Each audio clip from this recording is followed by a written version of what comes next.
I am come from Haryana. I was born in Haryana. Then, like, the life took different turns. So I went to like IIT to study. Then changed the path from engineering to arts. And that also didn't work. Then changed again. So kept changing unless like I arrived at the final truth, you can say.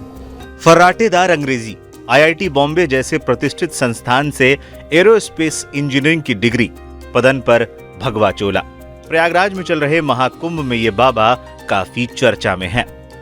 Prayagraj में चल रहे महाकुंभ मेले में जहां लाखों श्रद्धालु, तीर्थयात्री और देश विदेश के पर्यटक उमड़ रहे हैं, वहीं एक अनोखी शख्सियत सबका ध्यान खींच रही है। ये हैं मसानी गोरख बाबा के नाम से मशहूर अभय सिंह, जो हरियाणा के झज्जर जिले के रहने वाले हैं। अभय सिंह की खासियत ये है कि उन्होंने आईआईटी बॉम्बे से एरोस्पेस इंजीनियरिंग की डिग्री ली है और अपने शानदार करियर को छोड़कर आध्यात्मिक जीवन अपनाने का फैसला किया। दावों के मुताबिक जब उन्होंने आध्यात्म का रास्ता चुना, तब कनाडा की एक कंपनी में वो 36 लाख रुपए के पैकेज पर काम कर रहे थे। हरियाणा में झज्जर जो जिला है, तो स्कूलिंग वगैरह वहाँ से हुई। फिर उसके बाद पढ़ाई के लिए जैसे जेई वगैरह एग्ज़ाम की तैयारी की।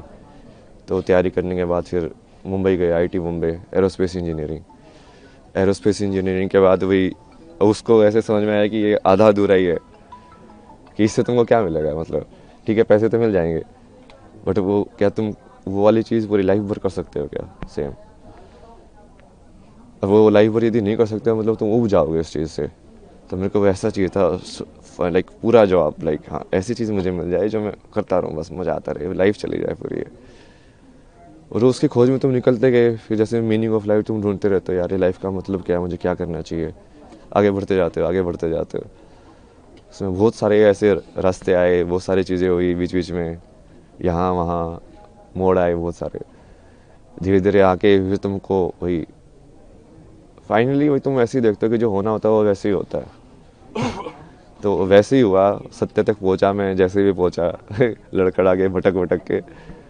फिर उसके बाद अभी तो जैसे फिर उसको समझ में आया कि अभी जो भारत का जितना भी ये वैदिक जो ज्ञान बोलते हैं या पुराना जो संस्कृति ज्ञान बोलते हैं, वो सारा का सारा उसी के ऊपर डिपेंडेंट है। मतलब अपने जितने भी हैं नाट्य शास्त्र या जो भी बनाए गए हैं, वो सब आध्यात्म को केंद्र बिंदु लेके बनाए गए हैं।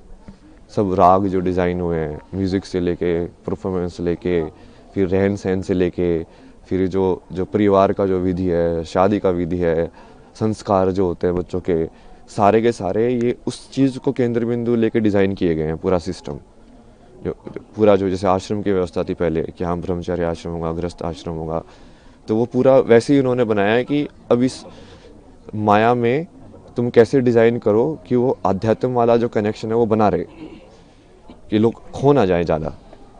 क्योंकि माया को तुम हटा नहीं सकते हो, क्योंकि वो माया बनी इसलिए एंजॉय करने के लिए, उसको जीने के लिए। बट वो यदि कनेक्शन टूट जाएगा, जो कि अभी काफ़ी टूटा हुआ है, अभी लोगों को वही लगता है कि ये सब अलग अलग है। अलग अलग नहीं है, वही की चीज़ है वो। जीवन का अर्थ खोजने के लिए खूब किया अध्ययन। मसानी गोरख बाबा का कहना है कि उन्होंने अपने जीवन की अर्थ की खोज के लिए दर्शन, सुकरात और प्लेटो जैसे महान दार्शनिकों के कार्यों का गहन अध्ययन किया। एक न्यूज चैनल को दिए इंटरव्यू में उन्होंने बताया कि अब मुझे समझ आता है कि असली ज्ञान क्या है। यदि आपको मन और मानसिक स्वास्थ्य को समझना है तो आप इसे आध्यात्मिकता के माध्यम से कर सकते हैं। मेरा भी सारा ज्ञान महादेव का दिया हुआ है। ऐसा तो कुछ नहीं है ना जिसमें ट्रिगर किया हो स्पेसिफिकली, लाइक अलग अलग थे चीज़ें जो अलग अलग मोमेंट के लिए ट्रिगर करते गए।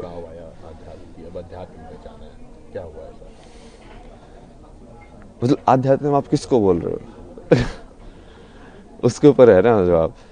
अब यदि तुम वैसे देखो तो किसी चीज़ सवाल के बारे में सोचना, बैठ के चिंतन करना, वो भी आध्यात्म ही है। चाहे मैंने कुछ भी पढ़ा हो या नहीं पढ़ा हो, शंकराचार्य को पढ़ा नहीं हो, विवेकानंद को पढ़ा नहीं पढ़ा हो, यदि मैं अपने में ही बैठ के सोच रहा हूँ, बैठ के जैसे रमना महर्षि थे, उनके दिमाग में एक दिन ये ख्याल आया कि ये मौत क्या होती है तो बैठ के उस मौत को देखने लगे यार कि अच्छा ये है क्या ये, तो उनको ज्ञान की प्राप्ति हो गई।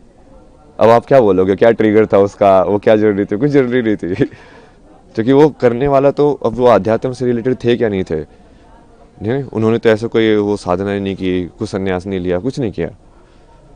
तो उसमें भी वही है कि आप उस चीज़ को अलग करके देखोगे कि हाँ अध्यात्म में आ गए हो, ऐसा कुछ नहीं है।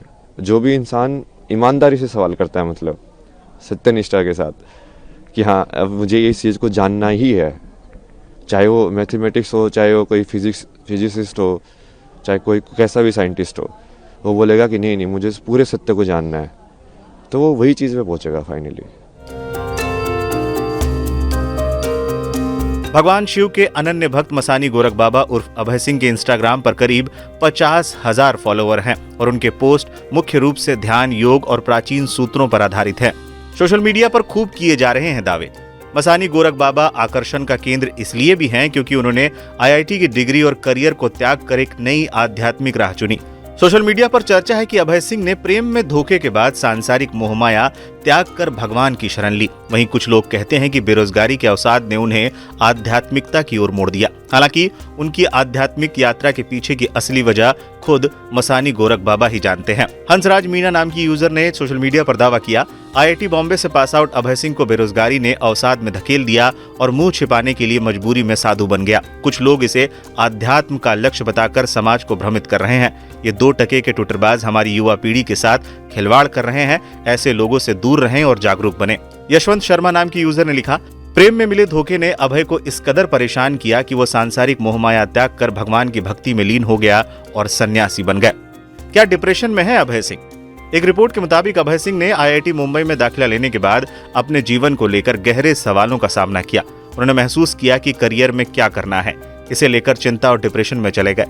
मानसिक स्वास्थ्य, एंजाइटी और टेंशन से जूझते हुए उन्होंने नींद की समस्या और मन की गहराई को समझने के लिए साइकोलॉजी का अध्ययन किया। इस दौरान उन्होंने इस्कॉन और कृष्ण के विचारों की ओर रुख किया, जिससे उन्हें जीवन के अर्थ की खोज में मार्गदर्शन मिला। उनके अनुसार ये यात्रा आत्म खोज और मानसिक शांति को पाने का माध्यम बनी। रियल में आप देखोगे ना, बहुत सारे लोगों की जीवनी कहानी पढ़ोगे तो आपको समझ में आएगा कि ये चॉइस होती ही नहीं है वो, क्योंकि तुमको यदि वो चीज़ की तरफ रुझान है ना, तो तुम इस लाइक उसको चीज़ तुमको खींचती रहेगी अपने साइड, उस लाइक वो बुलाती रहती है कि हाँ अब तुम जाते रहते हो उसके साइड, एक के बाद एक। तुम चाहोगे कि नहीं मैं फिर से लाइक इस चीज़ में जाऊँ मेन स्ट्रीम में, बट वो होगा ही नहीं, तुम खुशी नहीं रहोगे। अब तुमको हमेशा ऐसे लगता रहेगा यार नहीं यार ये मेरे लिए नहीं बना है, तुमको कुछ और करना है। किस तरह की जॉब थी मेरा आपकी? क्या जॉब थी आपकी? जॉब तो बहुत सारी अलग अलग टाइप की किया मैंने। लाइक अभी जो लास्ट जॉब थी वो तो इसमें थी UI UX के अंदर, ये ऐप्स वगैरह डिज़ाइन करना, वेबसाइट डिज़ाइन करना, इसका फ्लो वगैरह डिज़ाइन करना। उससे पहले जैसे जिसमें भी काम किया मैंने, ये ट्रैवल फोटोग्राफी या डिसोस करके एक प्रोजेक्ट IIT बॉम्बे का गवर्नमेंट स्पॉन्सर प्रोजेक्ट था। उसमें बेसिकली वो डॉक्यूमेंट करने के लिए इंडियन आर्ट्स एंड क्राफ्ट और हिस्ट्री को, तो उसके थ्रू ऐसे मैं बहुत जगह पे घूमा, बहुत सारी चीज़ें डॉक्यूमेंट किए मैंने, पुराने टेम्पल्स लाइक पेंटिंग स्टाइल्स और ये सब।